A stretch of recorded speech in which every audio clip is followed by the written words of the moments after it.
It was unusually cold for Northern California in mid-March. Rain fell in quiet sheets, drumming softly on the roof of the rural intercity bus terminal. Most travelers hunched over their phones, tired eyes scanning schedules waiting for their next transfer. Amelia Rose Harper, 29, sat alone on a metal bench that radiated chill through her jeans. A small carry-on suitcase rested by her boots. She wore a faded olive trench coat, her light brown hair pulled into a practical bun. After 4 grueling weeks launching a new public health campaign, the silence around her felt almost deafening. She had planned to visit home, a surprise visit. But earlier that morning, a text from her mother had turned her around before she even left the city. "Please don't come. I'm fine. Let's not dig up old wounds." It wasn't the first time. Probably wouldn't be the last. Amelia had come to expect the distance, but today it stung sharper than usual. She leaned back, letting her head fall against the cold plexiglass of the shelter wall, eyes fixed on the rain. That's when she felt it, a tiny tug at her knee. "Excuse me, miss. Are you busy?" The voice was small, not timid but careful. Amelia looked down. A little girl stood in front of her, no older than 5, with curly brown hair flattened by drizzle. Her pink hoodie was faded, one sleeve torn near the cuff, and she held a threadbare doll missing one eye. Dirt clung to her sneakers. Her eyes, gray-blue, serious, locked with Amelia's. "Are you here alone?" Amelia asked softly. "My uncle went to get food," the girl said, hugging the doll tighter. "But I saw you sitting here, and you look like someone who might know how to be a mom." Amelia blinked. The girl continued, quieter now, almost a whisper. "I don't have a mom. But if someone looked like they could be one, I think she'd look like you. Could you just be with me for a while like a mom would?"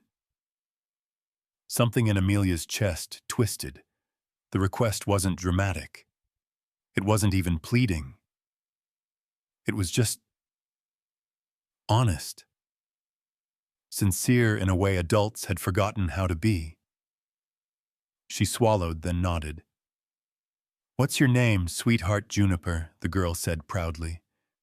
"But my uncle calls me June." Amelia smiled gently, tugging her scarf off and spreading it across the bench. "Come sit with me, June. Maybe we can keep each other company." June beamed and climbed up beside her, leaning into Amelia's side with the quiet confidence of a child who had decided to trust. And just like that, in the middle of a forgettable transit terminal on a rainy Thursday afternoon, something unforgettable began. 10 minutes passed before Amelia noticed the man approaching. He moved with quiet steps, shoulders broad beneath a worn denim jacket, one arm cradling a brown paper bag that sagged with the weight of something warm and greasy. His jeans were damp at the hem, boots scuffed and heavy. A knit beanie hid most of his dark hair, but not the caution in his eyes. Amelia tensed slightly until she saw June's face light up. "Uncle Wes," the girl cried, sliding off the bench and running to him. He crouched to meet her, carefully balancing the bag, his large hands smoothing the wet curls from her forehead. "Told you I'd be quick." June pointed back at Amelia. "This is her. The one I told you about." Wes looked up then. His eyes, hazel thoughtful, met Amelia's, holding for a moment longer than expected. "I hope she wasn't bothering you," he said. "Not at all," Amelia replied, rising from the bench. "She just kept me company, in a way I didn't realize I needed." He nodded slowly, gaze shifting between the two of them. "She does that. Has a habit of walking into people's hearts like she owns them." June tugged his sleeve. "Can she eat with us?" Wes hesitated. "We have extra," June insisted, already opening the paper bag, and releasing the scent of grilled cheese and warm tomato soup into the damp air. Amelia smiled. Only if you're sure. I don't want to intrude. You're not, Wes said. He handed her a sandwich wrapped in foil. We're kind of experts at sharing. They sat on the bench, Amelia, Wes, and June eating together while the rain softened to a drizzle. So Amelia asked between bites, you two traveling through? Wes wiped his mouth with a napkin. We're headed to Oregon.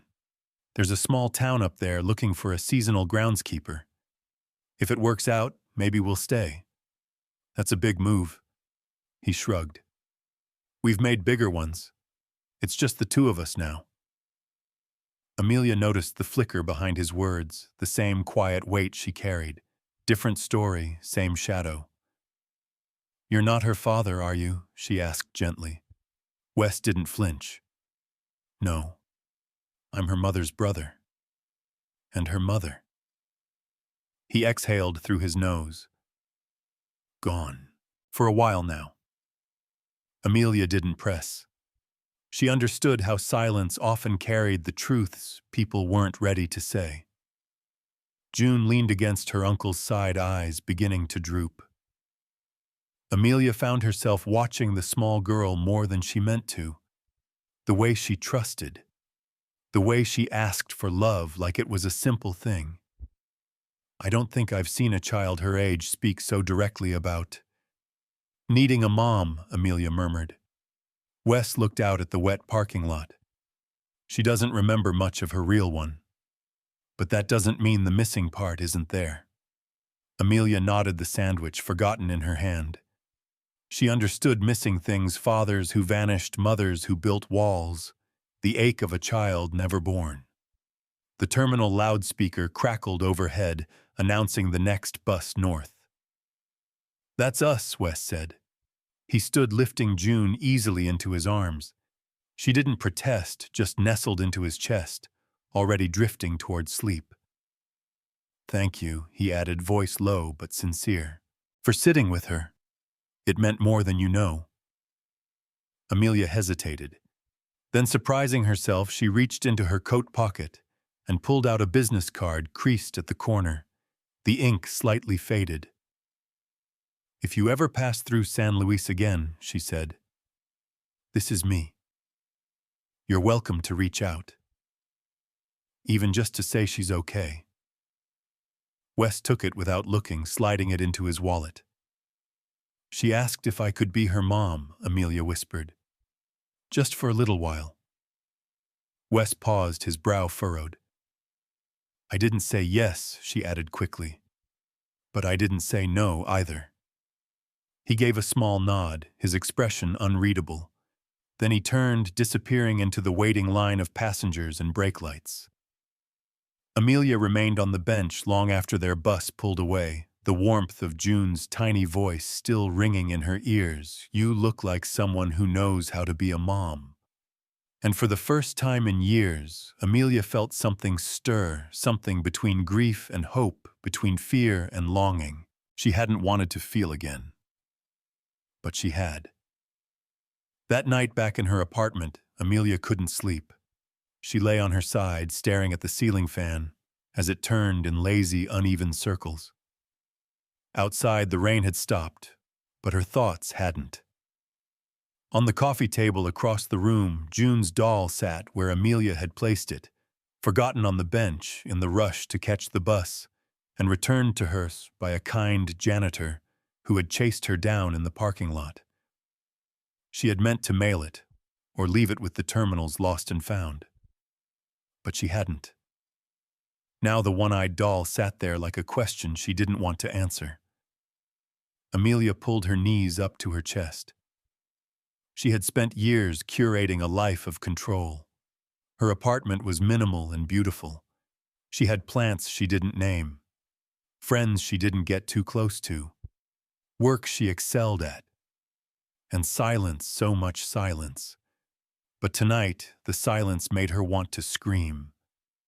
She got up and padded barefoot to the kitchen, made tea she didn't want, opened her laptop, stared at her inbox. Then, without thinking, she opened an old locked folder, one she hadn't touched in years. Inside were photos, ultrasound images. There was also a letter unsent, unedited, half-typed, and then abandoned. It was meant for the child she had once expected, the child she had wanted. You were only real for 16 weeks. But in that time you made me believe again. You reminded me of softness, of wonder, of how small things could matter. And when you left, everything went quiet again. Too quiet. Her chest ached. She closed the laptop. Amelia had never told anyone, not even her mother. Especially not her mother. She had lost a pregnancy, and in losing it, she had lost everything else that was tender inside her. Afterward, she had thrown herself into her career. Success, promotions, awards. Clients loved her. Her inbox never slept. She told herself she didn't need a child, didn't want one. But then came a little girl in a pink hoodie. June hadn't known any of that. She hadn't needed to. All she did was reach out with her small voice and say, "Could you just be with me?" Amelia closed her eyes and whispered into the darkness. Why did that feel like a question? I've been waiting my whole life to be asked. The answer, of course, didn't come. But in the middle of that sleepless night, Amelia walked to her coffee table, picked up the doll, and gently brushed the dust from its faded cheek. 2 days later, Amelia walked back into the bus terminal. She didn't know what she was doing there exactly. She had called the front desk, asked about a man traveling with a young girl, and left her number in case they came back through. But now she just sat again on the same cold bench, holding the doll in her lap. The sky was overcast. Her tea had gone cold. And then, without warning, she saw them. Wes, June. Walking in from the parking lot, both holding a plastic grocery bag each, as if they hadn't left town at all. Her breath caught. Wes looked different, tired in a new way, like something hadn't gone as planned. June saw her first. She dropped the bag and ran. Amelia. It was the first time June had said her name. It was also the first time someone had shouted it with joy in what felt like years. Amelia crouched, arms open. June slammed into her chest and buried her face there. "I missed you," she whispered. "Uncle said we might come back, but I didn't think you'd still be here. I wasn't." Amelia whispered back, "But I couldn't stop thinking about you." June pulled back. "You brought her." She pointed to the doll in Amelia's arms. "I couldn't let her be alone either." Wes finally reached them, breathing through his nose like he'd just run a mile in his mind. "Hey," he said, unsure. "Hi," Amelia replied, standing. "What happened to Oregon?" He sighed. "Job was a bust. They'd already filled it by the time we got there.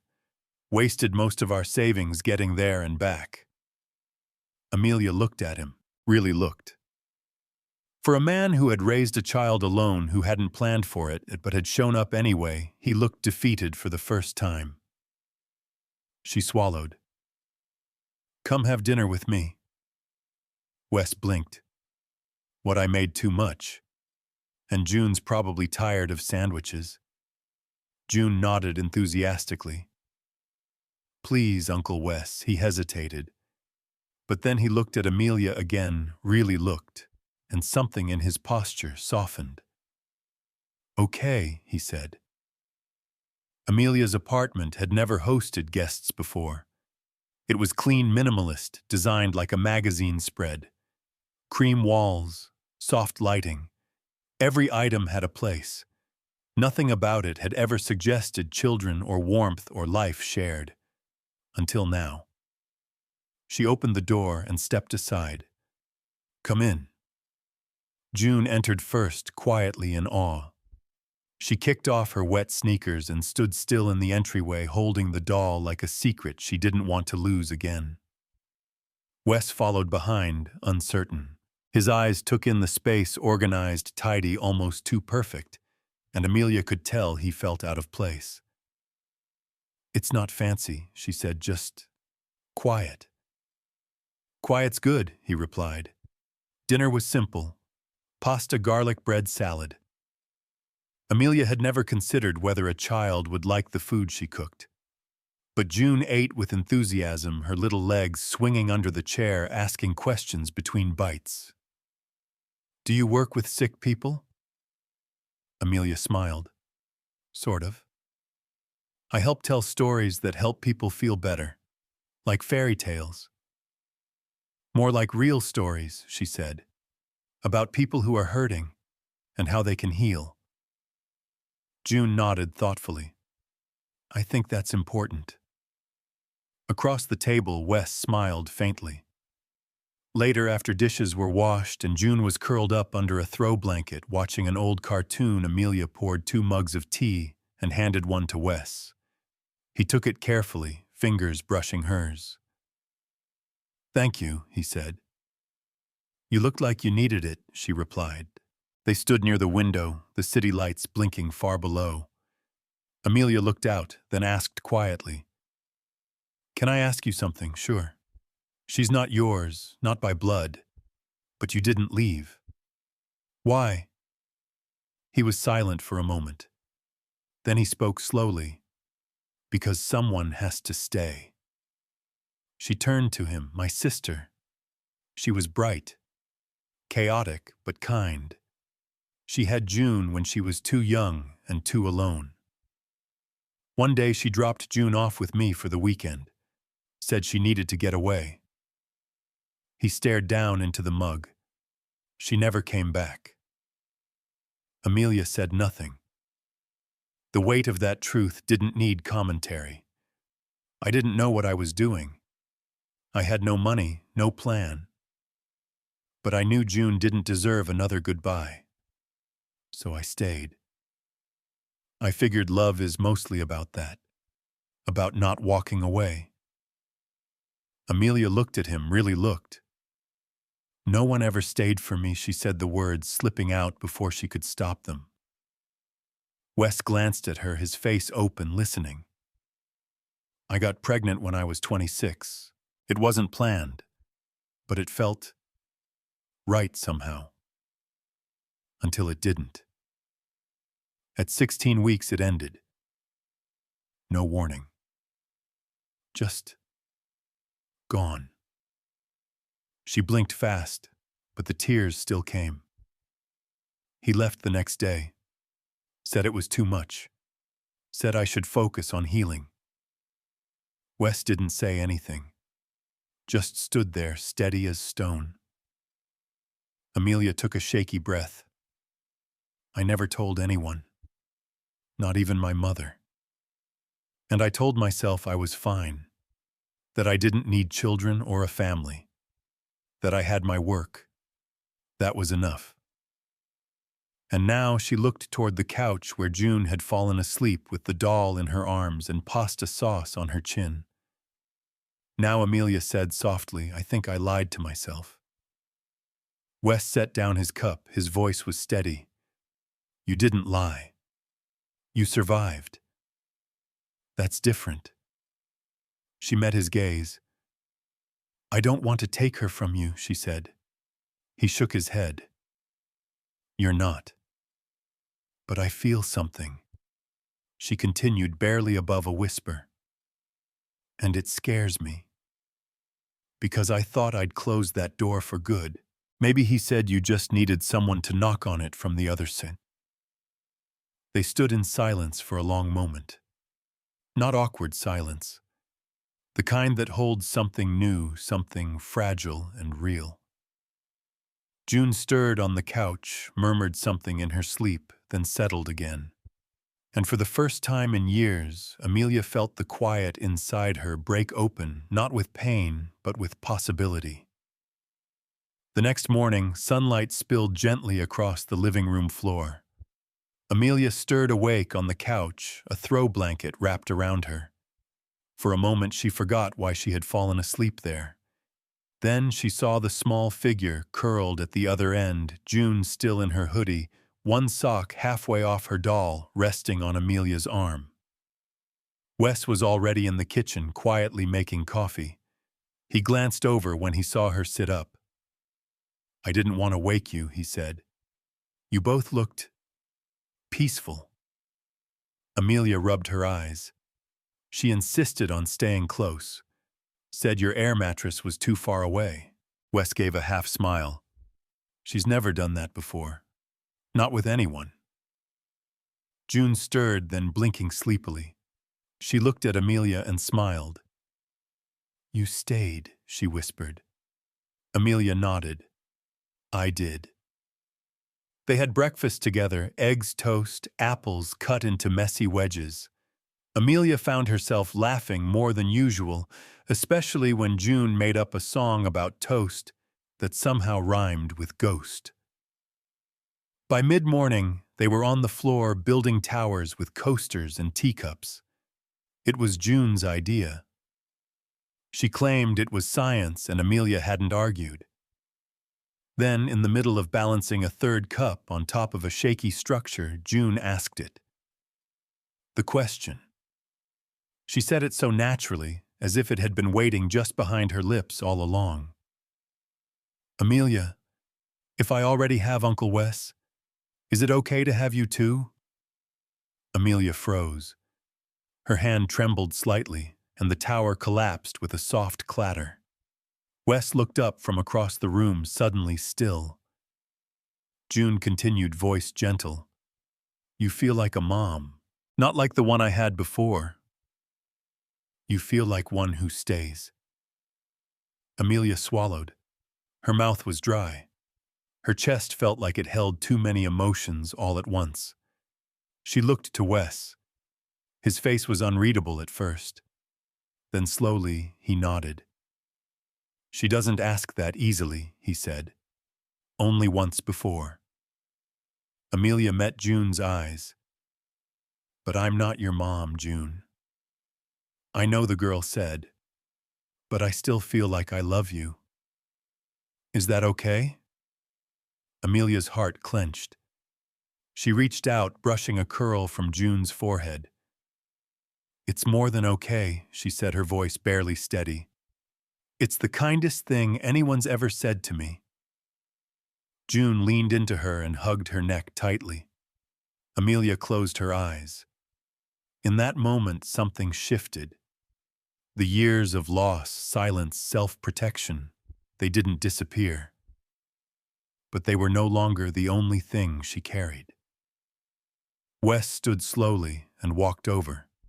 He crouched beside them, his voice low. "We should probably talk about what this means." Amelia nodded. "Yes, but not yet." He didn't press, just sat beside her knees, brushing hers.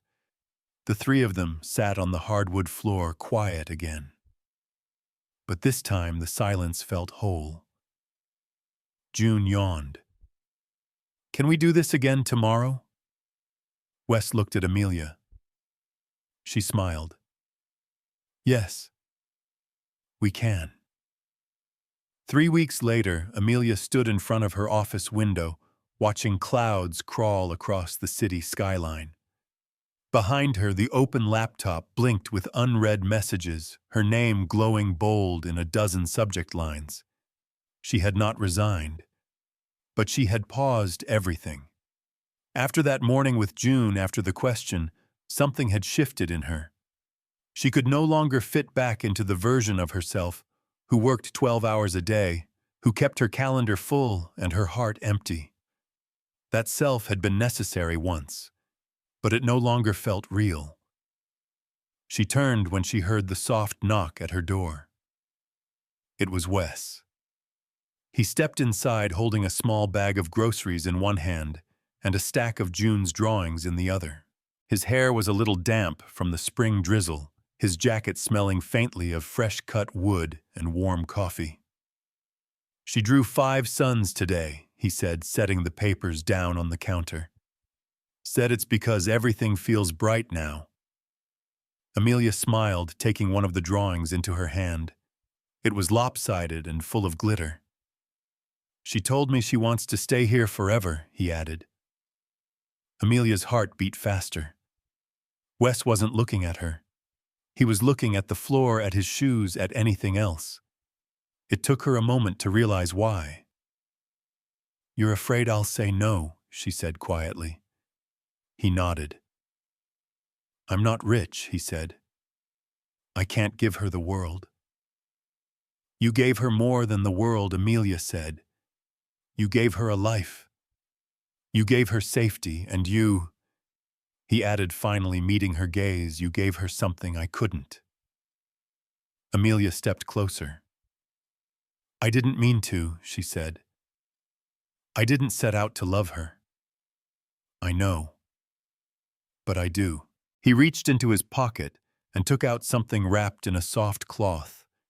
He unwrapped it slowly, a small carved pendant shaped like a sun, the edges smoothed by time. She made me carve one for you, he said. Said we each needed one if we were going to be a family. Amelia stared at the charm in his hand. I don't know what we are, she said. I just know I don't want to be without you. Without her. Wes let out a slow breath. I'm not asking you to take her, he said. Or me. She looked up. I'm asking if you'd want to build something with us. There was no grand proposal, no dramatic speech, just a question. The kind that lives between people who have been broken and still choose to try again. Amelia reached for the pendant, closed her fingers around it. I don't want a perfect life, she said. I want this one. Messy. Real. Us. Behind them, a door opened and small feet padded into the room. Mama June's voice was sleepy, her hair tousled. Amelia turned, heart catching in her throat. Yes, sweetheart. June rubbed her eyes and asked, Can we all sleep in the big bed tonight, like a real family? Amelia glanced at Wes. He smiled softly. Yes, she said, like a real family. And when June slipped her tiny hand into hers, and Wes stepped beside her, Amelia felt something settle in her chest, not noise, not silence, but peace. Not the kind that avoids pain, but the kind that grows in its aftermath. 1 year later, the house smelled like cinnamon and clean laundry. It wasn't a big house. 3 rooms, creaky floors, paint chipping in the hallway corners. But there were hand-painted drawings taped to the fridge. There were chipped mugs that no one could part with. There was a garden that bloomed unevenly but brightly. And there was laughter, always laughter. Amelia stepped out onto the porch, a towel draped over one shoulder. She had flour on her hands and a forgotten spatula tucked into the back pocket of her jeans. Behind her, June sang off-key from the living room while attempting to brush her doll's hair. Wes was under the porch light, fixing a loose railing. He looked up when she appeared and smiled. Kitchen explosion, he asked. She tried to make cookies by herself, Amelia replied, shaking her head. With paprika. Bold choice. She said it's what courage tastes like. They both laughed.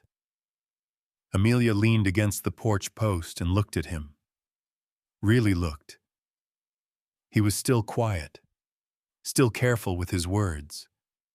But he was happier now. Less guarded. He had picked up more carpentry work, and once a week he volunteered at the community shed helping other single parents fix furniture or toys. People trusted him. So did she. Inside, June shouted, Mama, look. Amelia turned to see her standing in the doorway, holding up a card made from folded construction paper. The letters were large, uneven, and written in marker. Thank you for choosing me. Amelia blinked, the breath catching in her chest. She knelt, taking the card from June's hands. Sweetheart. What made you write this? June shrugged, smiling. Because I chose you too. When I first saw you at the bus stop. Wes stood beside them now. You asked if I could be your mom, Amelia said softly. June nodded. And you said yes, forever. Wes placed a hand gently on Amelia's back. They stood there a while, the three of them, in the golden light of late afternoon. No court papers had changed hands yet, no official titles. But hearts had already decided. They were family. Later that night, after dinner and stories and a mess of pillows on the floor, Amelia stepped out onto the porch again. The air was cooler. Stars blinked lazily above the trees. Wes joined her, his hand finding hers. You okay? He asked. She nodded. Better than okay. She looked at him. You know, she said, I used to think love had to come with guarantees, titles, perfect timing. And now I know the strongest kind of love just stays. He turned to her. You stayed, he said. She smiled. So did you. From the window they heard June's voice drifting out into the night. I love you, Mama. Amelia didn't respond out loud. She didn't have to. She just looked up at the stars and held Wes's hand tighter. Because once upon a rainy day, a little girl had asked for a mom. Not forever, just for a day. And somehow that day had become a life. Not planned, not perfect, but real. And in the quiet glow of the porch light, Amelia Harper finally understood she hadn't been saving anyone. They had all saved each other.